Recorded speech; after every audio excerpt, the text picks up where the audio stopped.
what in the world have we succumbed ourselves to that Illinois is beating out programs like Michigan State, and Ohio State for a kid like Victor frickin' Singleton?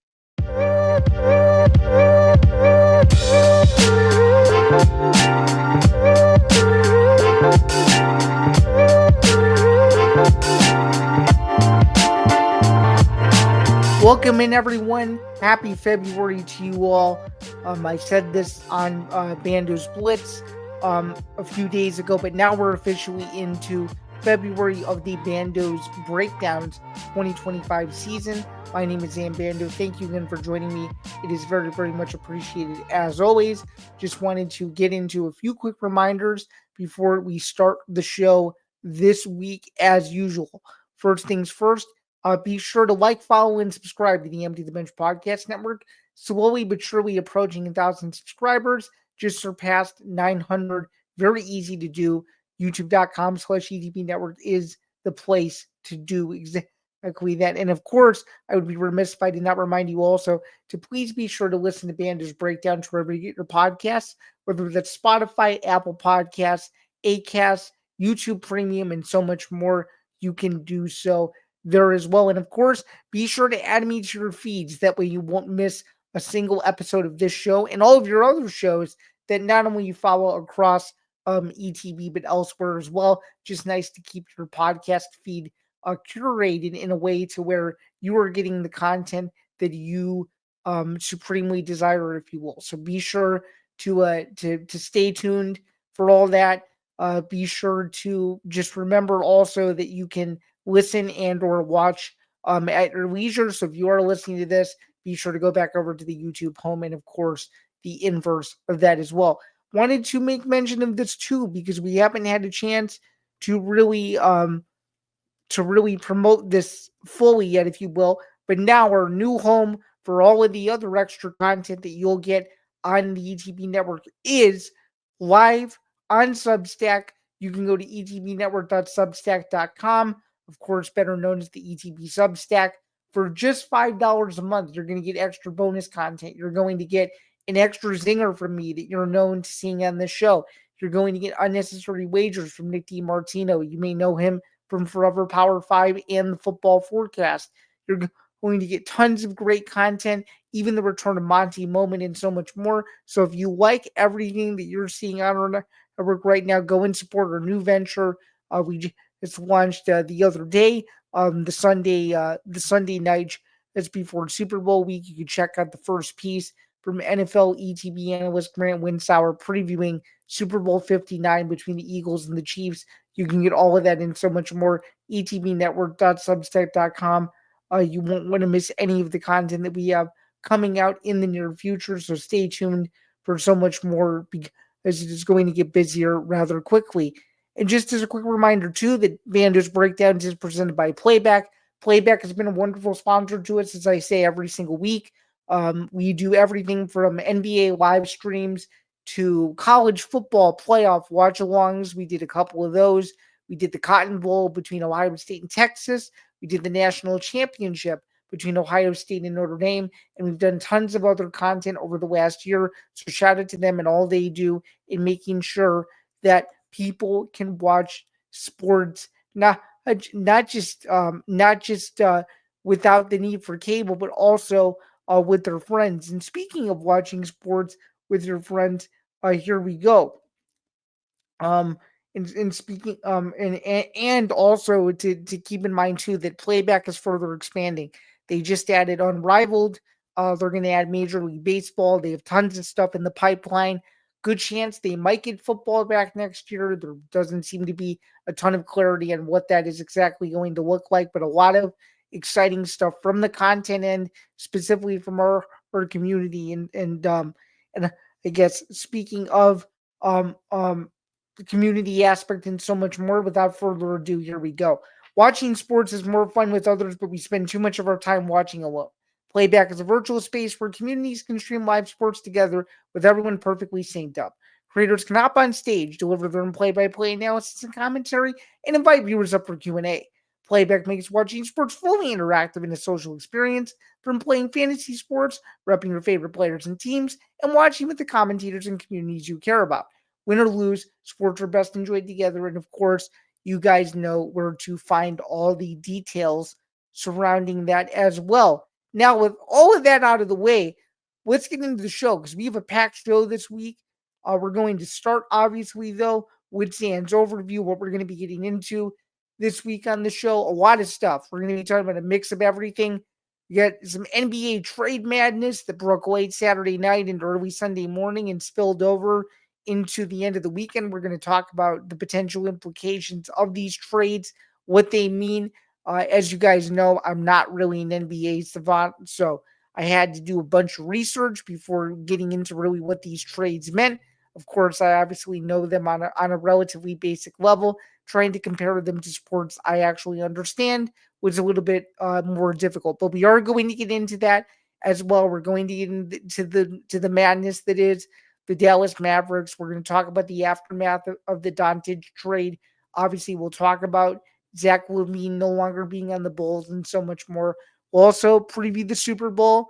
I'll let you guys know if my pick has changed. I'll let you know what I think of the updated betting line going into the Super Bowl. I'll tell you, who I think is going to win. And of course, I'm going to tell you too what I think of the Super Bowl ticket prices slowly but surely decreasing as we get closer and closer to the game. So we're gonna talk about that. We'll also get into some more college football coaching news.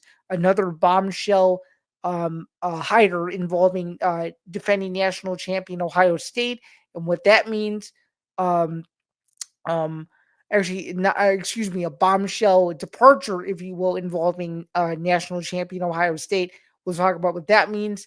We'll go over what happened at UFC Saudi Arabia this past weekend. We'll go over UFC 312, who I'm picking for the main and co-main event, as well as just kind of teasing the card, if you will, and so much more. So without further ado, let's get right into it. So let's start in the NBA. Huge news Saturday night. This huge trade drops from Shams, obviously, and I'm just going to read this to you to understand what even the sheer magnitude of this trade actually means, because there was a lot that transpired here. So this was late Saturday night, early Sunday morning. A bunch of guys on ETB did a live stream on YouTube. You can go check it out. It was back to back nights of sheer NBA madness. Interacting with people in comments. Had hundreds and hundreds of people watching at one point. So shout out to everyone who did watch and or subscribe off that stream. We really appreciate it. So according to Sharania, of course, it was as of, let's see here. It was as of 11:12 p.m. Central, which is just after midnight. And of course, in my circle, there's a funny tweet below it, which I'll get to. I'll tie this all back in um, at the uh, at the end of this, because my news that I care about in the little sports bubble that I follow had already happened hours before. So it's just something to keep in mind there. So I was a little taken aback by this in various aspects, but still very, very interesting stuff to say the least. Okay, so here we go. So Sharania tweets this out 12:12 on the East Coast here. Breaking: the Dallas Mavericks are sending Luka Doncic, Maxi Kelber, and Markieff Morris to the Los Angeles Lakers for Anthony Davis, Max Christie. Shout out Chicago suburbs. By the way, this guy was a stud in high school, so good for him for being involved in a trade like this. And a 2029 first round pick. Sources tell ESPN the 3-team deal includes Utah. So let's get into this. So obviously, as we know, Luka Doncic is a franchise player, probably one of the greatest Mavericks of all time. Was super humble on the way out with his statement that he wrote, just thanking the team for everything that they had done for him. Obviously, his accolades speak for themselves. I don't need to really fully get into that. I think if you're listening to this show, you know roughly who Luka Doncic is. So we don't really need to really gloss over something that's glaringly obvious. But what I just don't understand, and I'm gonna equate this to the NFL a little bit, is I don't understand why you would trade essentially your Josh Allen, your Patrick Mahomes, if you will, your Jalen Hurts, your star that like you've essentially built the entire team around to win championships, and you're not trusting of that individual. I don't understand. It's not like Doncic was on a slump for the last 3 years and he wanted out of Dallas. It didn't seem like that was the case at all. It's not like the Mavericks, were struggling late in the year. Were barely making the postseason and not doing anything. They were making deep.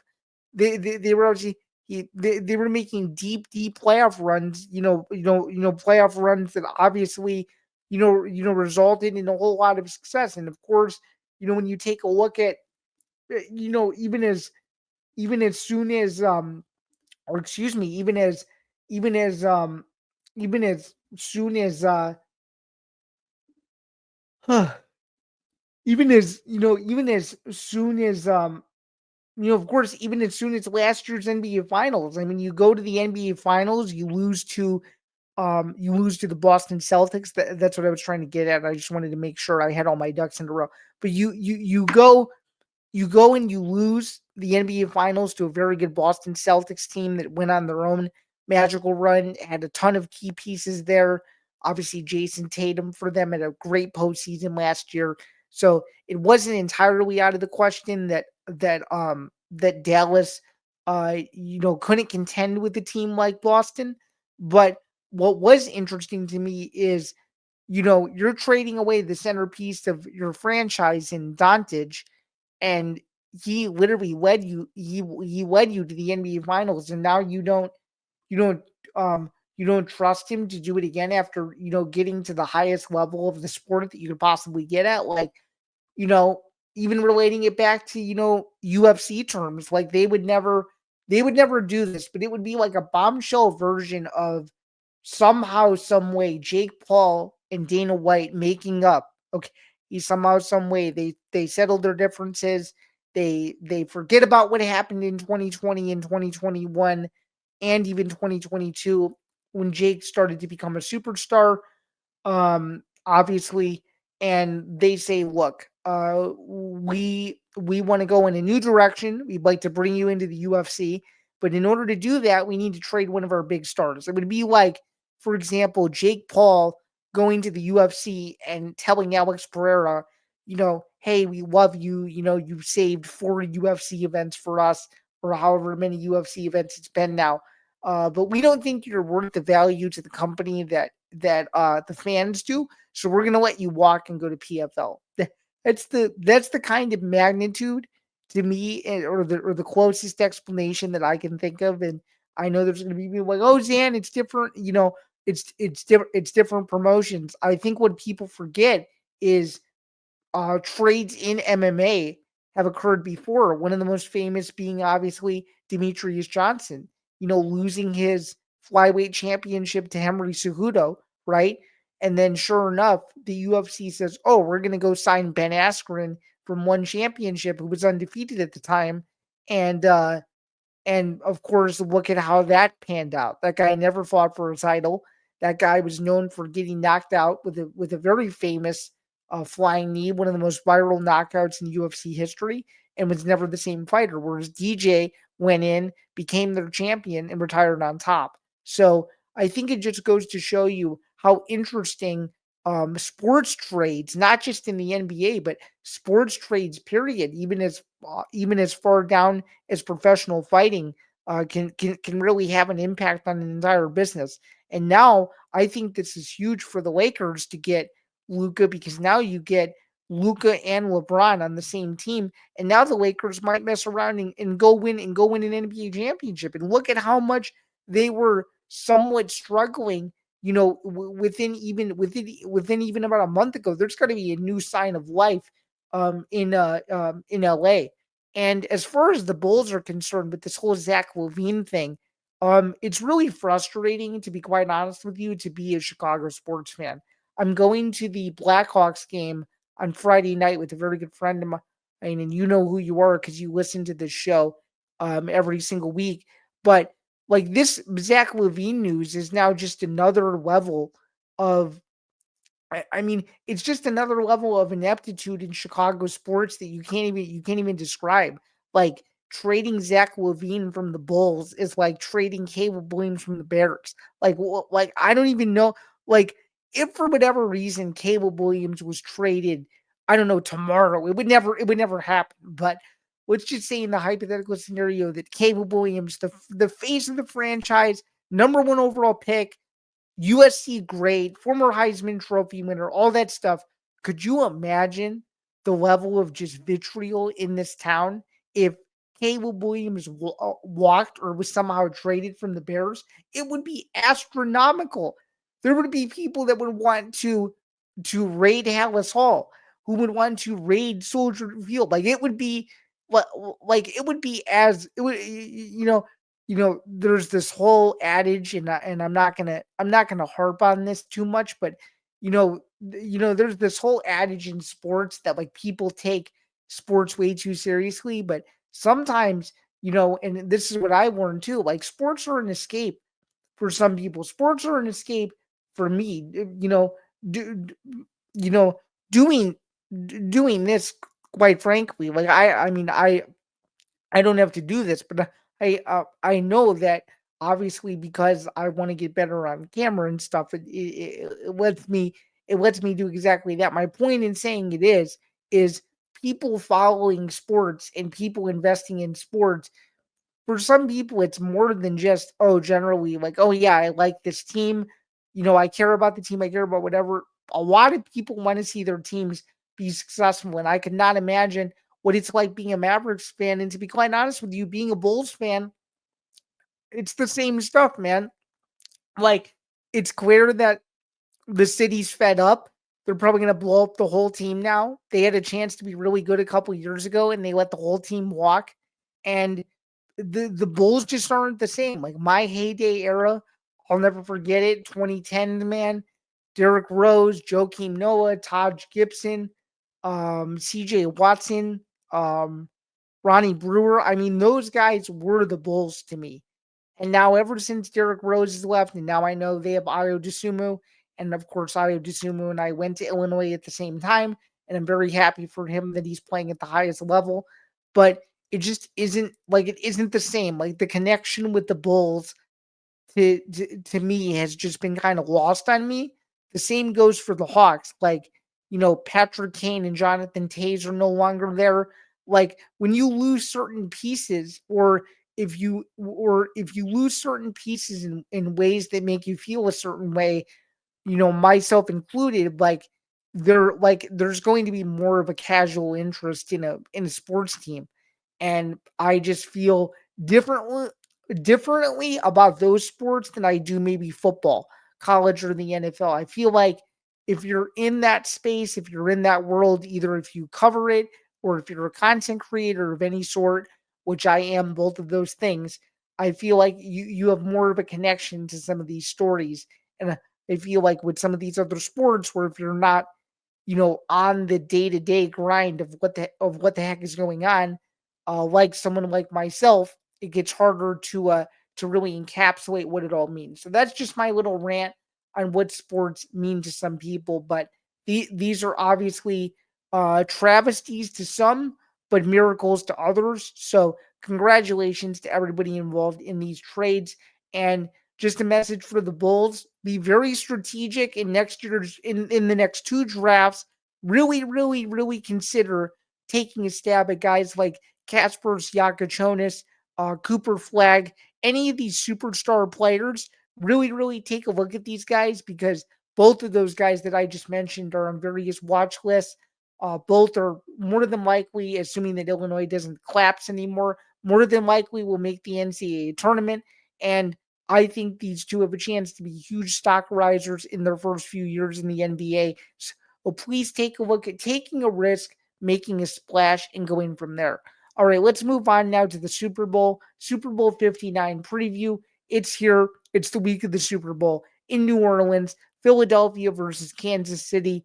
Um, I was in it. I was in Arizona covering Super Bowl week the first two times that these two teams played. That was for Medill Explorers when I was a graduate student at Northwestern's Medill School of Journalism. Very, very exciting week there. I'll get into more of a story time at some point later as to what covering the biggest football game of the year without going to the game, unfortunately, was like. And I'm sure you're wondering, Zan, you cover college football in person. You cover college basketball. I know, I know.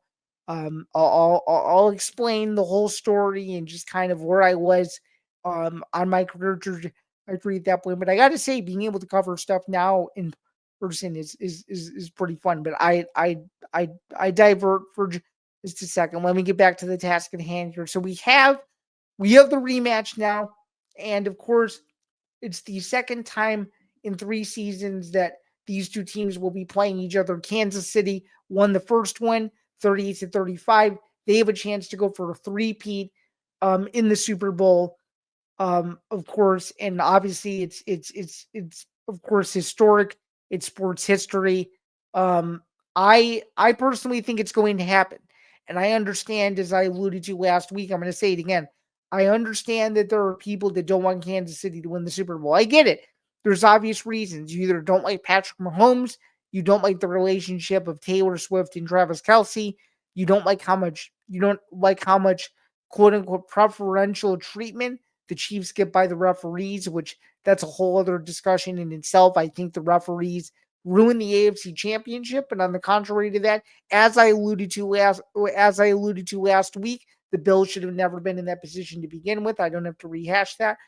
And of course, there's reason to like the Eagles. They're like an underdog story. They were eliminated in the wild card round last year against Tampa Bay. Nick Sirianni had a lot of scrutiny attached to him. Some people were calling for his firing. What does he do? He goes back in the well. He reloads. He gets Saquon Barkley a little bit of help, and Jalen Hurts, for the most part, was respectable all year, despite some knick-knack injuries, if you will. Obviously, one that could have really impacted his postseason, but he played against Green Bay in the first round, and look at where he is now. And I think this Eagles team is good. I think they're a good team. Are they the flashiest team in the world? No. Do they present the glitz and the glamour of Kansas City with the star quarterback and the star tight end and the coach with an enigma or a personality, if you will? No, but what they do possess is they possess heart, they possess grit, they possess toughness. They don't take no for an answer. Just in terms of the way they play, the style of smash mouth football, if you will, that they play. So just something to bear in mind too, that this Eagles team, I think, is better than what people are giving them credit for, and that's why I think this is going to be a close Super Bowl. I really do. I think this game, again, as I alluded to, has a chance to be a really close game, has a chance to be whoever has the ball last wins the game, um, et cetera, et cetera. I mean, this has a chance to be one of the all-time best Super Bowls, to date. And I think that's something that people need to bear in mind too, is that, you know, um, is that sometimes I think what people forget about the Super Bowl is that the Super Bowl is not just a game. It's meant to be a spectacle. It's meant to be, where were you with your friends when you saw XYZ Super Bowl? And I'm going to be the first to admit, I can name every Super Bowl in order. It's a very cool talent. I'm not going to do that right now. More than likely, that'll be a Substack exclusive, maybe later on this week or even next year, depending on if I get to it. But in me saying all that, though, you just want to be able to enjoy the game. These are two teams in cold weather environments. It's not a ratings bonanza. You're not well. What is it? Let me correct myself. It is, but it's not. You know, it's not two like legendary franchises from like the 70s or 80s playing each other. It's not Green Bay in the Super Bowl, right? It's not the New England Patriots. It's not Dallas. So people have really warmed up to this new era that, yeah, it's okay for teams like Kansas City, from the Midwest to go win the Super Bowl. It's okay for teams like Philadelphia, who don't play in the most rugged division in football to go to the Super Bowl. So I think everything is relative. Still picking the Chiefs, though. I think they're the better team. I think Kansas City gets a stop late, actually, and they take a knee at midfield and win their third straight Super Bowl. I would love to be somewhat wrong and see the Eagles prevent the three-peat from happening. Knowing how crazy the last few Super Bowls have been, including last year's overtime one between the Chiefs and the 49ers, you never know. But yeah, it's that time of year again, Super Bowl 59. I just wanted to give you guys a quick reminder to please be sure to tune in to the ETV Network live stream. We're going to be previewing the Super Bowl, Eagles and the Chiefs, of course. Stay tuned for prop bets, predictions, how all of us have done in the playoffs so far, and so much more. Stay tuned to ETV Network social medias for more information on the annual tradition, if you will. So a lot of fun stuff there. Let's get into Zain Zinger for the week. We are pressed for time. Chip Kelly is no longer the offensive coordinator at Ohio State. He transferred back over to the NFL and is now the OC for the Las Vegas Raiders. Fun stuff there for Pete Carroll.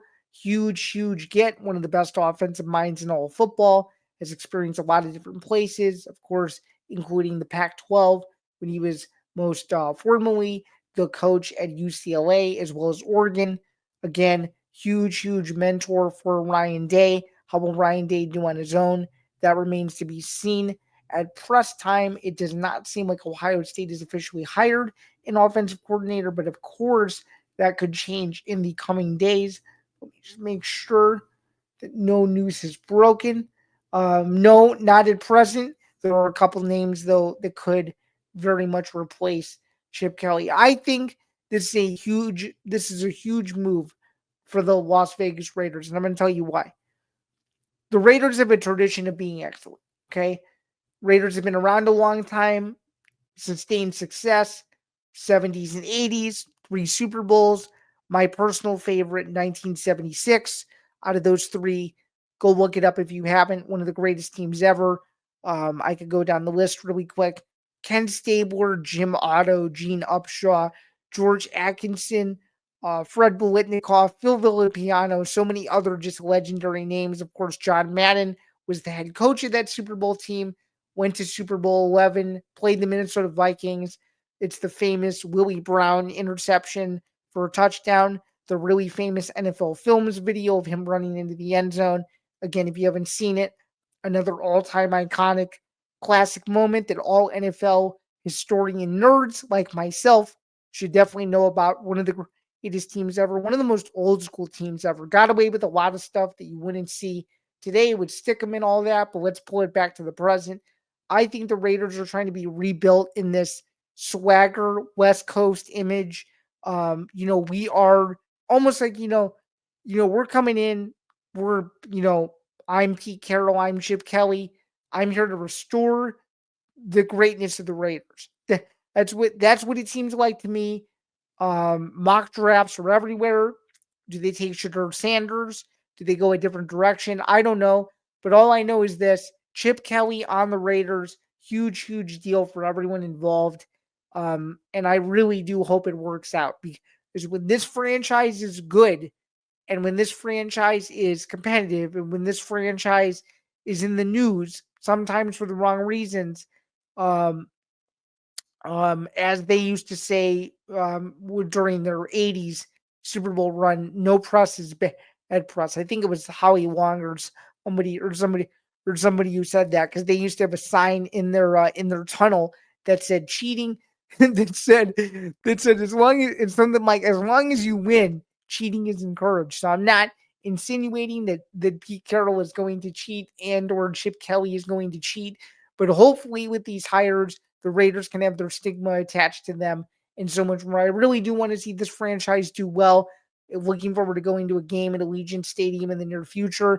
They will be playing the Bears in Las Vegas this upcoming season, so that may be a penciled in date as well moving forward. So a lot of fun stuff there on the side of the NFL with Chip Kelly going to the Raiders. And of course, how could I not mention this? So, when I said that the Illinois 2026 recruiting class was cooking, I really meant that they were cooking. And before we even get into the bombshell news that broke Saturday night, and shout out to Hayes Fawcett of On3 for getting this first. At least he was the first person that I saw get this. I think it was his his editor scoop that he made for the recruiter I'm going to be talking about. But um, I'm just gonna say this, man. Illinois has a chance to be really freaking good this fall. Like this entire offseason has already just been so fun. Whether it's Bret Bielema spitting back to Jim Harbaugh over the sign stealing allegations with Connor Stallions, whether it's Bielema going after prominent media members like ESPN's Adam Rittenberg or CBS Sports podcast host Josh Pate or any of these other national media members that are just completely discrediting Illinois. And I understand that I have some bias. I went to school there. I still care just as much about the team as anyone, even as someone who currently covers the football beat at the moment and does a couple other things in relation to Illinois. But you cannot tell me right now that this is one of the best times ever to be a follower or fan of this friggin' team. Like, I don't think you guys understand. In 2018, when I was a student there, this team was awful. You couldn't even bear to watch this team if you tried. And there are guys that I still know. So this is no disrespect to you guys. It was the environment that you guys were in at this point. But when I tell you this team was terrible, and when I tell you this team was downright hard to watch, I literally meant it. You know, freshman year, I'll never forget. They go to Soldier Field and they lose a game they shouldn't lose to South Florida. They're at home on a Friday night and they get smoked by Miles Sanders, who's obviously now in the NFL and doing really well. Of course, has a chance to make a little bit of glory of his own here soon. Um, just killed Illinois, scored over 60 points, and then of course the straw that broke the camel's back for me and the lowest point I've ever been as an Illinois fan, even though I've only been an Illinois follower, I guess, for 6 years, was of course the 63 to nothing senior day debacle um at home against the Iowa Hawkeyes, which was the lowest of the low that year. That was a 4-8 season. But ever since Bret Bielema has come in, he's done everything he said he was going to do. He said a couple of things that he was going to do. He said he was going to send guys off to the NFL that were really good players. He's already done that with the likes of Devin Witherspoon, Kirby Joseph, Sidney Brown, Chase Brown, Isaiah Williams, Johnny Newton, and a whole host of other players. Tip Ryman, et cetera, et cetera. He's already done that. That was job one. Job two was that he said he was going to recruit the state of Illinois. And he's done that, I think, very, very well, particularly in this 2026 group, as well as the 2025 incoming class that I think has a chance to be very good as well. And then, of course, the third thing he said was he was going to get this team back to competing. He was going to get this team, back to big time games where a national TV audience could see them play. They did that on several occasions. They played on Fox against Nebraska. They played on CBS against Michigan and Oregon. They played, a Saturday night game in prime time, even though it was on FS1 against the Kansas team at the time that was pretty good. They played some major games. And then, of course, not to mention the bowl game, South Carolina, New Year's Eve, ABC. So he has done what he has set out to do. But holy cow, what they pulled off on Saturday night was something else. So to give you some context here, highest rated recruit in the Bret Bielema era to date, they somehow, some way, from when it seemed like it was a near impossibility based on the research that I've done, and I have no inside information to suggest that, this was impossible or whatever, but it ended up happening. Just, um, um, hang on. Um, hang on. I, I'm just going to say this too. I feel like before getting into this, I feel like if you didn't know the position this program was in 6, 7 years ago, I don't think you would understand the magnitude. So hopefully my brief explanation helped. But let me get back to this though. They land not just a top 50 player in the country. This is no ho hum ordinary 4-star recruit. They land Victor frickin' Singleton, okay? The best player in the state of Ohio, the third best cornerback in the nation. What in the world have we succumb ourselves to that Illinois is beating out programs like Michigan, Michigan State, and Ohio State for a kid like Victor frickin' Singleton? Okay, like this is just mind-boggling. Like it's clear every guy, or most guys at least from what I've seen, are really, really high on this Illinois team. I mean, they just rounded out their 2025 class yesterday. Got a kid I've seen play in person, Jack Paris. I hope it works out for him. Like this is just this is just unbelievable. I mean, what he's been able to do to get these guys to buy in to this program that is on the rise and is doing just unbelievable things. And I've written about it a ton, both for the Sporting News and on Sports Illustrated, that, this program was projected to finish 13th in the Big Ten last summer. Okay.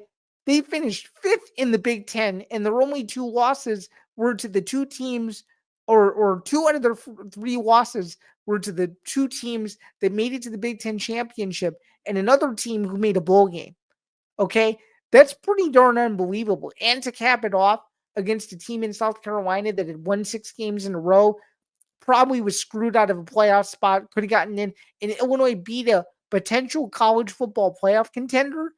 That is a build off that type springboard to where the 2025 season could be really special. So, of course, I'm going to get into this more, but Victor Singleton going from his home state of Ohio, passing on playing for the defending national champions and committing to Bret Bielema, kudos to that kid because I think he made the right decision, and here's why. He'll have a chance, as I alluded to in my column from the other day, he'll have a chance to prove to Ohio State in a couple years that they made a mistake by passing on this kid. They have a chance to go to Ohio State. Ohio State is probably going to be number one, number two in 2026. I would assume somewhere in there, having already played Illinois a year prior in Champaign, and they have a chance to win that game. They have a chance to win that game. Singleton has a chance to show that this was the place I was always meant to be at, and yeah, I mean, this is just freaking special, man. I mean, what he's been able to do to poach these kids is just crazy. So shout out Bret Bielema. You're doing literally the Lord's work to save this Illinois football program. And I think I'm not one of these people, but I have spoken to people who say that they are more excited for football than the current state of where the Illinois basketball team is, which that's even a whole other story as well. But we're going to move on from that. All right, moving over now. There's been a new development. UFC and ESPN, according to Dana White, talks between the two sides were supposed to begin this week. They've got a negotiation period into April. Will this happen? Will this not happen? I mean, at the end of the day, I don't really care. I mean, I think people have already made their stance clear that they are not a fan of the way the UFC streaming experience on ESPN Plus is. Could they go to a more lucrative platform like Netflix? Yes. Will they? I just don't know about the price. That's the big thing that I can't really wrap my finger around is, are they willing to pay a price of that premium to air every UFC event? Could it go on multiple platforms? Who knows? Okay, so just briefly, UFC Saudi Arabia, Nasruddin Imamov knocks out Israel Adesanya. A good fight. Bummed for Adesanya. Tough loss. That's 4 out of 5 now.